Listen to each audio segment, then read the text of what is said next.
I'm part of what's called LOFAP, Lake Ontario Fisheries Advisory Panel, they call it. Okay, so that's why it's LOFAP.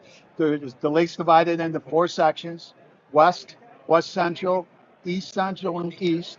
And there's 2 representatives both from the lake fishery and the tributary fishery in for each one of those sections.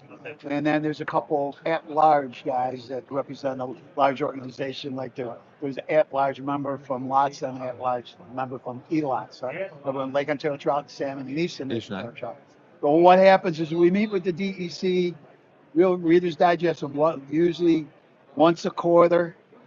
We do have a couple of Zoom events. And what we're trying to do is we try to give them our perspective of what's going on the lake to help them make managing decisions. Okay. And then they feedback to us some of the things they're doing to try and justify what they're doing as far as adjusting the stocking and how they're stocking, where they're stocking. One of the new things that they can't come on with, I don't know if anybody really knows about it much or has been very public, they've come up with what's called parental tagging. Okay, and what it is now when they take the fish, the stock fish, well, take the eggs on the hatchery in October, they take a fin sample from every female. Then they take and run a DNA study on it. So they have this database now that will usually consist of 3, sometimes 4 years of data of all the females that they've taken. Now, what they asked us for the first time last year to do was get some volunteers, and we all took 30 samples, 10 of what they consider 1-year-old fish, which is under 20 inches, what they consider 2-year-old fish, which is 20 to 30 inches, and 3-year-old fish, 30 and over. So we took 10 of each of them, and there was 6 from each section, so there was 24 of us, and they're taking those samples and they're going to run a DNA genetic study on them to see that with that DNA, they'll be able to tell whether the fish was naturally reproduced or stock fish. So them numbers will help them manage how many fish they put in the future. That is going to be ongoing. It's supposed to be more specific than when they used to do the tagging trailer. When they had a post fin and put the coated wire tag in their noses, and they could keep on doing this year in and year out. It's supposed to be a faster study. So seeing on how many naturally reproduced fish they have on the lake, then they augment the naturally reproduced fish with how many stock fish they put in. So that's one of the things they do. They also bring up what we see on the lake every year. We get the feedback from the survey, the angler open water lake survey of the anglers, and plus we get all the data from the trawls when they're assessing in the springtime. They're assessing the fish population, and with all that data, they're trying to adjust how many fish we're putting in and where we're putting them. This year, I believe everybody knows that they up salmon stocking, Yep. both Canadian and American shore. But there's a caveat on that. Everything on the lake now, as far as their management decisions, is done what's called salmon equivalence. So they figure salmon is going to eat this much over the course of its life. Then they say, well, a steelhead's going to eat this much. And it's like 0.7, steelhead eats 0.7 of what a salmon does. So when they do the numbers, they'll come out and say, well, we're going to stock 200,000 more salmon equivalents, North Shore and South Shore. Well, the North Shore has decided they're not stocking salmon. They're going to stock steelhead, but they're going to stock, if the salmon number for the North Shore was 40,000 more fish, they're going to actually stock like 60,000 or 50,000. Because it's 0.7, steelhead or 0.7 of the, because of the salmon equivalent. So that's how they're managing the lake now with the salmon equivalent. I know in talking to some of the DEC biologists last night, they seem really excited about the DNA study to be able to really proactively, really have a lot more data than they've ever had before on what's natural fish versus stock fish. They're really the only way they told before is when we did the tagging trailer. They did that for years, but they only do those projects with the tagging trailer for a certain period of time. This will be ongoing. Yeah. Okay. So the thing is that they have to get enough volunteers Sure. to keep giving the fin clips. And Yeah. of course, like I said, they spread it up and down the lake. Yeah. So. No, that's the other thing I noticed, with you guys, obviously a longtime charter captain yourself. I mean, it seems like you guys have a really good collaborative relationship with DEC. I mean, and I'm sure everybody doesn't always agree, but Well, definitely don't always agree. but it just seems like you guys have a really good two-way relationship going on. Maybe like could be a model, I think, for some other parts of the country, honestly. Well, part of it's the leadership too. The leadership that they have in the DEC right now is very open to communicating with us. Mhm. We hope that, usually when these guys are up there, they're getting near the end of their career, especially the guys up at the top. Sure. So we'll have a relationship with one group of individuals manning the fishery that might change the next time that their leadership changes. But it looks like the line of people they have right now for the next short coming year, I'd say next 15 years anyways. Not sure how medium term. medium Yeah. That's the right word. It looks like we're going to have that ongoing relationship. Yeah. Well, then that's super important, I think, for anglers, super important for you guys, making your living on the lake. Obviously, everybody's concerned about the lake and wants the best for the lake. So that's great. Looks like right now, well, 2 out of the past 3 years, we had great alewife recruitment for younger the years. They have a predictive model right now with the warm winter we had. We're assuming we're going to have another great recruitment of 1-year-olds alewives coming up this year. And they're predicting a major increase of the biomass available for food for salmon between now and the next year. So that's why they're giving us more fish. Okay. Us, on our side, I think we'll get 40,000 more lake trout and about 130,000 more salmon. And being that number, a good thing about it is that a site that, because of the cuts, lost their salmon stocking is not going to be Reinstated. Okay. So the Sodas okay. base site is going to get 90,000 salmon. Okay. And then the rest of them are going to be divided among the other sites, which comes out to about 11,000 increase at the 2, 3, 5 other sites. The 5 other sites. Yeah. I don't want to make you sound like an old guy, Bob. I am. I admit it. I've been in this. I'm 67. This is going to be my 40th year as a captain. You and Vince. Me and Vince together. 40 years too. Yeah. Well, me and Vince got a charter captain's license at the same day, same That's time. cool. Yeah. Same class. Same class. That is actually. Yeah. We actually fished out of the same marina and docked 2 boats with each other. We didn't know we were both going for the license at the same time. That's funny. Yeah. Same. Still hammering at it, still seeing each other just about every day. Me and Vince communicate every day. Yeah. Every day, not necessarily on the phone, but texting back and forth. Because as always, information is key. I want to know what's happening down at his port. He wants to know what's happening at my place. Yeah. So that is really cool that you guys are in the same class. Yeah. Still out there doing this. Yeah. What I wanted to ask you though is, what have you seen in your 40 years? Like, how has the lake changed and how has it evolved? You could probably talk about that forever too. Yeah. But every seminar I do, it ends up in that direction. Right. Yeah. Nutrient, you get into the biological type perspective. Nutrient load due to, number one, the Clean Waters Act, and number 2, the invasive species has definitely had an impact on the fishery. Years ago, the way we fished was totally different because of the fact that the lake would warm differently in the springtime. We used to have, some of the guys call it the June flu. We just call it transitioning in the June time frame when the lake would change from springtime to conditions, summertime thermocline conditions. You don't see that anymore. Now in June, that fishing is good. Yes. Okay. Sure. So basically, when I fish Niagara Bar, Wilson area in May, and then I moved back down to Oak Orchard to the west. As a fisherman down, I moved back down with them. And the salmon fishery, because of that, I think the salmon fishery has become more available to more people. More people. Yeah. Okay. The salmon is hard to find now as it were before. Okay. And we all know with the communications, everybody's had a conversation. Internet, phone, cell phone. Yeah, right. Helps with that too. But on top of that, I just believe that the availability of the fish during the way that the lake progresses from springtime to summertime is better now than it was then.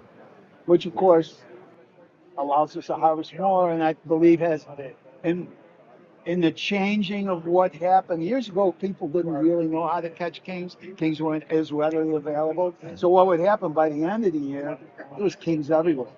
I mean, jumping in front of the harbors, stacking up, staging. Now, because we have gotten so good at it, and the communications, like I mentioned, allows people to know where the fish are. We harvest a lot more fish during the course of the year. So it has an impact on fishery and a lot of the harbors at the end of the year. That's one of the reasons why we do the pen programs and have to try to promote the fish return to them harbors and survival. You know, so because we're taking more out, we got to hope more survive, especially with the limited number of fish going in. We're a fishing technology company. We're an electronics company. Talk about that evolution in electronics that you've seen from day one when you and Vince walked out of the class to now. Back then, I used to have one of your fish hawk reeling motors. The 520, yeah. Yeah, I put it all the way down to the bottom, 20 feet. Yeah, And measure the temperature, then reel it back up, and that's how I started my day. Paper graphs, you know, of course, when you had the paper graph back years ago, the paper always ran out while you're fighting the fish. Yeah. You know, so, no, technology's gone a long, long way. Having your product on my downriggers has helped me identify fishing areas, identify breaks that we would never see before. I mean, we'd reel it down, check the temperature, and assume it was the same all the way. Now we know that maybe a mile ahead of me, there might be a 5-degree break down 90 feet of water, down 80 foot of water, and it's holding fish. Now I'm going to see that, and I'm going to stay there. I know the reason why the fish are there instead of just going through there and catching fish and say, boy, I was lucky that I went through.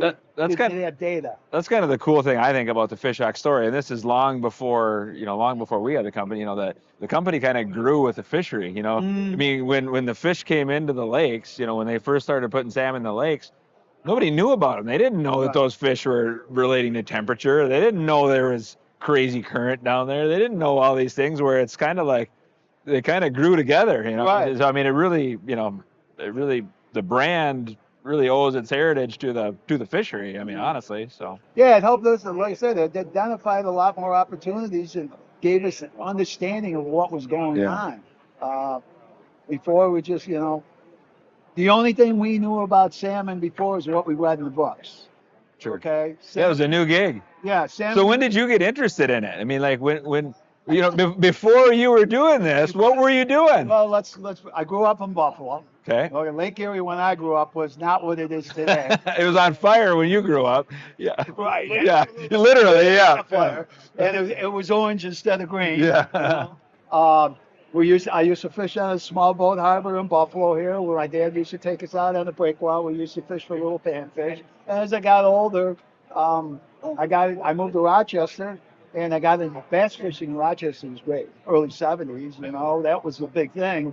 I got a small open bow boat, and me and my buddies would bass fish all the time. Well, buddy, my history's real quick. I was working with a guy who said, you got to come salmon fish. I'm a bass fisher. No, you got to come salmon. Well, he took me out one time, and it was all over. And you were hooked. It was all over. I was taping PVC downriggers to the bottom rail on my boat so I could go out there and troll. Happy to catch 1 or 2 fish. Right. 1 or 2 fish for us now is. Yeah, you're gonna go back to the dock in shame with 1 or 2 fish. So. But so and then the next thing you know, I was young. Most of my friends were married. They got kids to worry about. I wasn't, so I want to fish all the time, and I don't have anybody to fish with. So my next option was this. Got a charter license and have people paying to fish in, and I got to fish more often. So and from then on, it was where it is. Well, I've been full time, going on 19 years now. Yeah, that's pretty amazing. I mean, I don't think a lot of people realize what that means, because there's very few full-time, this is what you do and this is all you do. Right. There's not many guys that can make that happen, and especially not over the duration of time that you've been doing it. Well, you gotta take full. I'm seasonally full time. Full time from April until September. Yeah. The real full time guys are the guys that got the guts to go out and fish in January. Yeah. And I'm not fishing in January. Well, that's just maybe that's just being smart, yeah. So, What's one of your favorite stories you can share with our audience of just being out on a charter with someone? Give us a funny story or a A good funny day. story? I always remember them when I don't need to have them. Oh, boy. How about just a memorable day? Oh, memorable day is probably the day we caught the biggest fish I ever caught. We were out there fishing early August. I had a couple of guys who would come with their kids from West Virginia, Elkins, West Virginia. We were out there, and the one guy was a doctor. Unfortunately, he's not with us anymore. But he for an hour and 45 minutes fought a 44-pound salmon. While he fought that fish, we had to fish to the boat 8 times, ready to net it. And every time it ran off over 100 feet of line up further. Wow. Yeah. And while we were doing that, the other guy on the boat caught a 39, started him before it, and then we doubled up on 2 bucks salmon, all while he was still fighting the fish. And that was probably one of the best memories. So you had a 39 and a 44 back to back. Same day. At the same time. At the same time. That's a pretty good. Yeah, both fish on at the same time. Yeah. Yeah. When was that? How long ago was that? Oh boy, that was like 83, 84. It was a long time ago. Long time ago. I know, whether guys have, or whether people have fished with you or not, one of the things you're really known for is your fishing reports, because you share a ton of information. I mean, tell us a little bit about the reports that you do every day. I try to give as much information as possible. Typically, I don't do every day. Usually every other day. Every other day. I usually guarantee that I'll do one on a Thursday and Friday because I know there's guys coming up to the weekend. Yeah. Objective is to let people be successful when they come out. You know, of course, the companies I'm on pro staff are pretty happy I do it too because it helps promote their product. Yeah, right. But you're you're telling them what's working. You're not telling them what you're paid to use or whatever. You're saying this is. We're not hiding anything. The lake is a big lake. There's a lot of fish out there to be caught. It benefits me in the long run a lot of times because guys will come up here and have a good time and say, well, we had a great time fishing out of Point Breeze, but I don't have room for you on your boat. You want to go? Why don't you book one of the charter captains? It may not necessarily be me, but it promotes the area itself. Yeah. And actually, it was kind of funny how it started. When I was working full time and only fishing like Friday, Saturday, and Sunday, I would get in on Monday morning before I started work and sit at my desk, and there was a guy in Hilton that had a posting board. And I would say, well, this weekend we did this, and this is how it was. And then a buddy of mine who was retired and his wife, and she was computer literate, so I turned them on to it, and they started paying attention to it, and that's where at the Oakers. He founded it with my help. And then the captains in that area, he had a bunch of friends because he was an ex-captain, and we all fed him information. Well, after he passed, all of it fell in my lap, and luckily, technology advanced enough where we didn't have to type it anymore. Where I could actually show people, hey, this is what you're using. This is what we're using. This is how we're running it, and it was good for all the businesses up there because, like the tackle shops, I remember days going in to the tackle shop and see bags with guys' names on them, all running the stuff that I told them were, or the other captains who fed information that they're catching fish in. Well, and to kind of bring that full circle, we started out talking about, your work with the DEC, if people aren't fishing, this stuff isn't getting done, right? So if without more people being successful, without them wanting to come, we're not putting fish in the lake. No. So that's the important thing, I think, from the big picture is, guys, they get secretive and this and that and the other, but at the end of the day, we want everybody to be as successful as possible to keep these fish going into the lakes. You say fishermen are secretive. They are, probably the day they're out fishing, but everybody brags when they catch a when they catch a big box, anyways. Yeah, yeah. You know, I mean, I caught 70 fish today. We catch and release, and we caught 70 fish today. Right. That doesn't happen. Yeah. But I've heard it. Fishermen love to brag. Right, You right. know? Yeah. Bob, it was a pleasure having you on. Is there anything you wanted to talk about before we let you go here today? Just the fact, hope everyone that comes up has a good time. Don't ever be, I'm available, okay, on the internet. On my Facebook pages, both my personal Facebook page and my business Facebook page, Real Excitement business page. I've got my cell phone number on there. If anyone feel they need any information before they come up, don't necessarily call, but don't be afraid to text me. I'll tell if you're looking for some additional information, especially guys who come up and they know they're going to go fishing, but now they want to ask, well, where can I stay? Where can I launch? First timers, where can I launch my boat? What's available for me for getting fuel or whatever it might be? And so that's all good information. That's super helpful. Not necessarily posted on the reports, but that's what guys need to have. Very good. Appreciate Guys, it, man. again, that was Thank a you. quick 20 minutes. It goes fast when you start talking. Everybody's scared, then they get here and they're like, that went by really fast. Okay, guys, thanks. All right, Appreciate your time.